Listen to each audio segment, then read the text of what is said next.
Coming up, Ask the Doc. We'll answer your latest questions from around the world. When will the vaccine come to Liberia? Then, this 10-year-old girl from Arizona is using her voice to try to make a change. I am here today to tell you that SB 1270 needs to be passed for kids and adults just like me. Her story just ahead. Plus, it's a girl. We'll head to Houston to meet this zoo's newest member. And inspiring kids. This sixth grader turned his love of reading into a project to help kids love the way they look. In the fourth grade, people were like, cut my hair, get a low haircut, and I was like, no, and that's why I wanted to make the book. This is NBC Nightly News, Kids Edition. Welcome back to Nightly News Kids Edition. I'm Lester Holt. It is great to be with you. I hope you're having a good week as we head into spring. We've got a fun lineup in store for you guys, but we begin like we sometimes like to do with answering your questions. We received a bunch, so let's get straight to them. Joining us now in our Ask the Doc segment is our pal, Dr. John Torres. And Dr. John, our first questions are timely and they come from one of our regular viewers. Hey, Lester Holt, I'm Abilene. Hi, Dr. John, I'm Thayil, and we live in Cherry Hill, New Jersey. Today we have two questions for you. The first question is, why are some states getting rid of mask mandates when still not everyone has gotten the vaccines?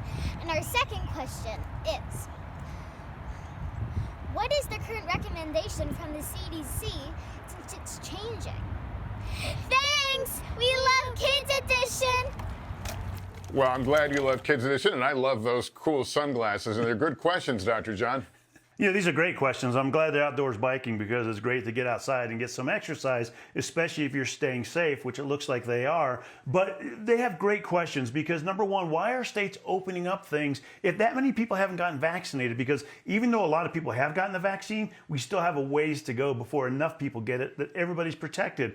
But states are also looking and saying, we need to start opening businesses. So what they have been saying is, we're not going to make you wear a mask, but you still should be wearing a mask. And that's an important thing to remember. So when you're out and about, wear that mask. Make sure you social distance, 6 feet. Wash your hands plenty of times and avoid large groups. Those are things you can still do, even though the states have said, yes, it's okay to go ahead and do that. And the current recommendations from the CDC are exactly that, to still wear a mask, to still social distance, to still wash your hands and avoid large groups. But on top of that, they're saying if you're vaccinated, there's certain things you can do. But that's for adults. For the children, it's still the same thing we've been doing for months.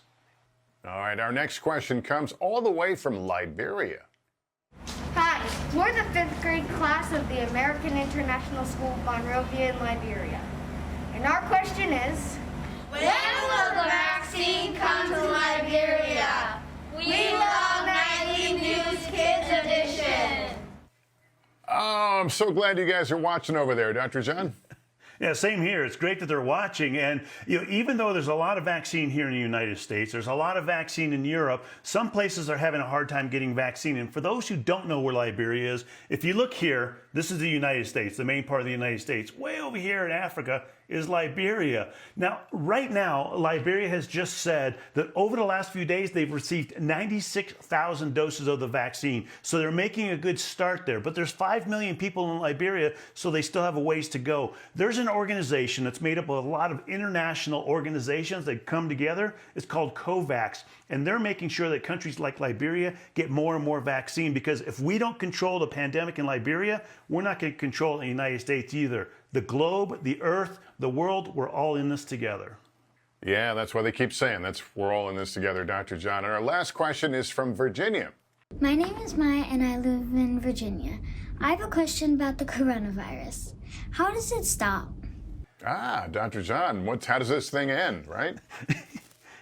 This is the big question everybody's asking right now. How does it end? And what most people think is going to happen is enough of us are going to get vaccinated. We can get that herd immunity, which is a level where enough people are vaccinated that everybody's protected. We're not there yet, but we're going to be very close, especially by summertime. And then what's going to happen, we think, is the virus is going to get under control, but it's never really going to go away. So we're always going to have to be a little concerned about it, much like we are with measles or mumps or even the flu. And it's going to stick with us probably for the rest of our lives. lives, but we'll have it under control. And the important part is we'll all stay safe and be able to get back to our normal lives, but with vaccines and medicines there in case we need them.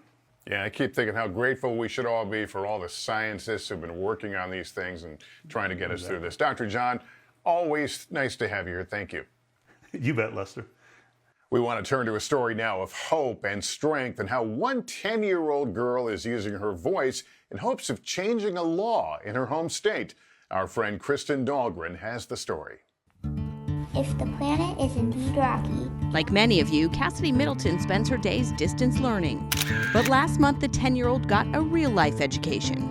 good morning, Chairman Bartow and the members of the Senate Human Health Services Committee. My name is Cassidy Middleton. I am 10 years old. I have autism and juvenile arthritis. Speaking to her state senators in Arizona about an issue that hits close to home. It is time we tell insurance companies that our doctor knows best. Cassidy says she hasn't been able to get medicines her doctor prescribes right away because of a law in Arizona that requires her to try less expensive ones first, a process called step therapy. Patients have to prove less expensive medicines don't work before stepping up to more expensive therapies. It can save money, but Cassidy hasn't had good experiences with some drugs. When you're doing the first medicines that your insurance company gives you, do they help you or they don't help you? Most of the time, they don't really help me. And so that means a long time before you're feeling better, right? Yeah. Diagnosed with arthritis in 2014, Cassidy's pain has gotten worse. Sometimes she has to use a wheelchair. What does arthritis feel like? Sometimes it's in my knees and my hands. Sometimes it's in other places. Sometimes it feels like somebody's punching me. So she decided to take action, asking the Arizona Senate to pass a bill that would allow patients like her to get the medicines their doctor prescribes right away. I am here today to tell you that SB 1270 needs to be passed for kids and adults just like me. This month, all 30 senators voted yes to passing it. You have passed Senate Bill 1270. Now it needs to pass the House and get the governor's stamp of approval to officially become law. And how proud are you of her?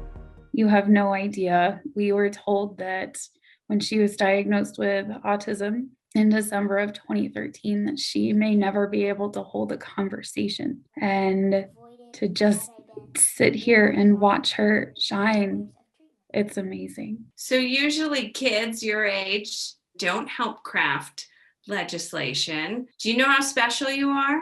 Yes. Do you feel like you're changing the world? Yes.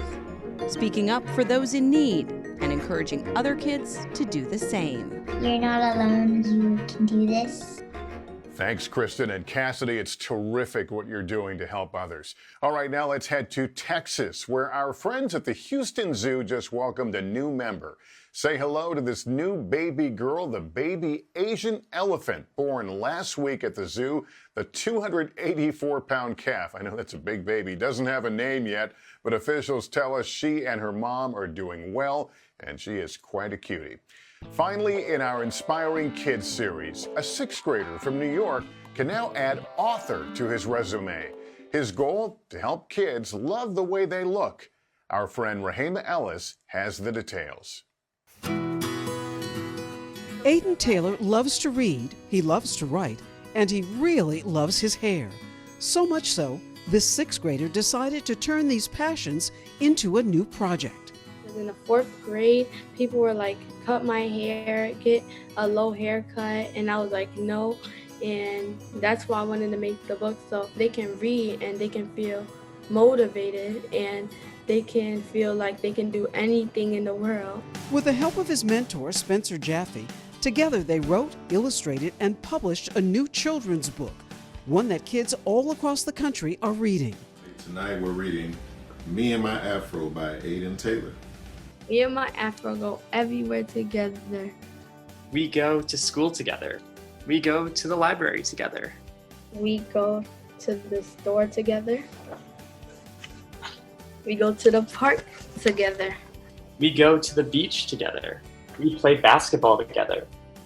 It's been truly remarkable to see someone so young do something so incredible. Aiden and Spencer are buddies through New York's Big Brothers Big Sisters program. The book is all about self-love, something Aiden learned from Spencer. When I published it, it felt so good and it felt like I accomplished a goal, and I'm very proud of me.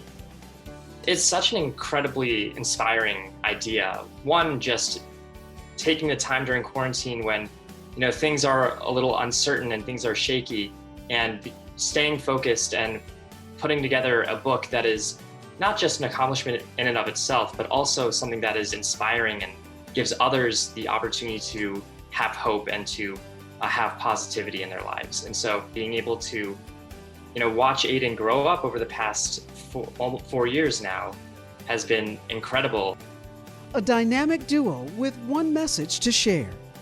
The kids to feel good and feel energized and feel like they can do anything they can do if they just put their mind to it.